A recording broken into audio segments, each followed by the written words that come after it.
आज हम पढ़ेंगे द क्राउन ऑफ डायमंड्स। विश्व प्रसिद्ध जासूस शर्लक होम्स को एक केस दिया गया था उसको हल करने के बारे में। तो उसके इस केस के बारे में इस विस्तृत वर्णन किया गया है। एक तेज सुबह जब वॉटसन खिड़की के बाहर देख रहे थे, उन्होंने एक अजीब आदमी को सड़क पार करते देखा। वह उसकी ओर आ रहा था। यद्यपि वह आदमी त्रुटिहीन कपड़े पहने हुए था, वह पागलों की तरह दौड़ रहा था और अपने हाथों को हिला रहा था और ऐसा लग रहा था कि वह बहुत संकट में है। वॉटसन हैरान था क्योंकि ऐसा लग रहा था कि वह आदमी अपने दोस्त को देखने आया है, जासूस शर्लक होम्स। कुछ देर बाद वह कमरे में था। वह इतना दुखी दिख रहा था कि होम्स ने उसे कुर्सी पर धकेल दिया और उससे बात की। मुझे लगता है कि आप सोचते हैं कि मैं पागल हूँ, उस आदमी ने उसे कहा। और वॉटसन, मुझे लगता है कि आप कोई बड़ी परेशानी में हैं और आप मेरी मदद मांगने आए हैं, होम्स ने जवाब में पूछा। वर्णन को प्रोत्साहित कर वह आदमी अपनी कहानी सुनाने लगा।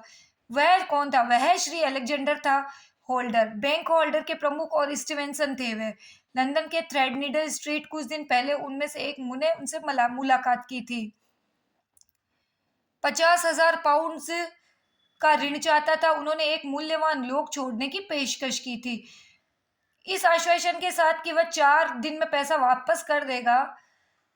हीरे का ताज इंग्लैंड की सबसे कीमती जो संपत्ति में होती है, वह युद्ध का एक आभूषण का सुंदर टुकड़ा था जिसमें 29 विशाल देशों के हीरे लगे थे, उससे बना था।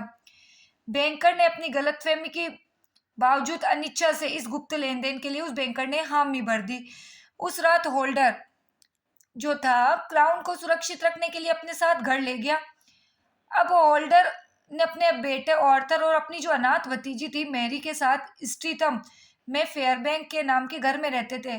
घर में केवल 2 ही लोग ही उनके भरोसे के नौकर थे।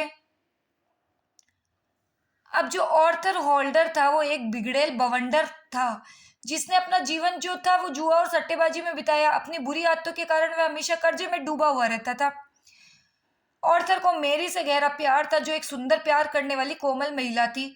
स्ट्रीथम में अक्सर घर आने वाले में एकमात्र अन्य व्यक्ति दूसरा और था, वो सर जॉर्ज बर्नवेल थे, जो उनके घर आते जाते थे। सीनियर होल्डर अपने आसान व्यवहार और सुखद व्यवहार के बावजूद बर्नवेल पर उनको भरोसा नहीं था। उस शाम मिस्टर होल्डर ने जो अपने बेटे और भतीजी को उस ताज के बारे में बताया था, उसने अपने बैठने के कमरे में बंद कर रखा था। जब बिस्तर पे जा रखे थे तो उन्होंने मेरी को एक साइड की खिड़की के पास खड़ा देखा। कुछ न सोचते हुए उसने उसे शुभ रात्रि कहा और ऊपर चला गया।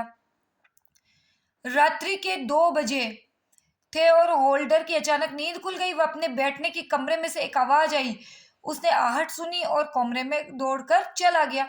वहां एक अजीब सा नजारा था। ऑर्थर, चोर कहीं का, तुम्हारी हिम्मत कैसे हुई ताज को छूने की? उनका बेटा केवल अपनी कमीज और पतलून ही पहने हुए था।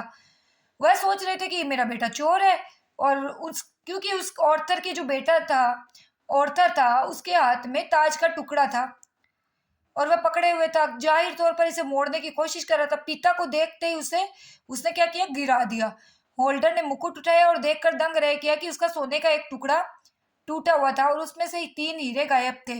हीरे कहाँ है? वह चिल्लाया, लेकिन वे गायब नहीं हो सकते। और उसने चुरा लिया है, तुमने उसे चुरा लिया लड़के, उस पिता ने उसको कहा। और लाल हो गया, आपने मुझे पर्याप्त नामों से पुकारा है पिताजी, मैं दूसरा शब्द नहीं कहूंगा। ठीक है, आप उन्हें पुलिस से कह सकते हैं।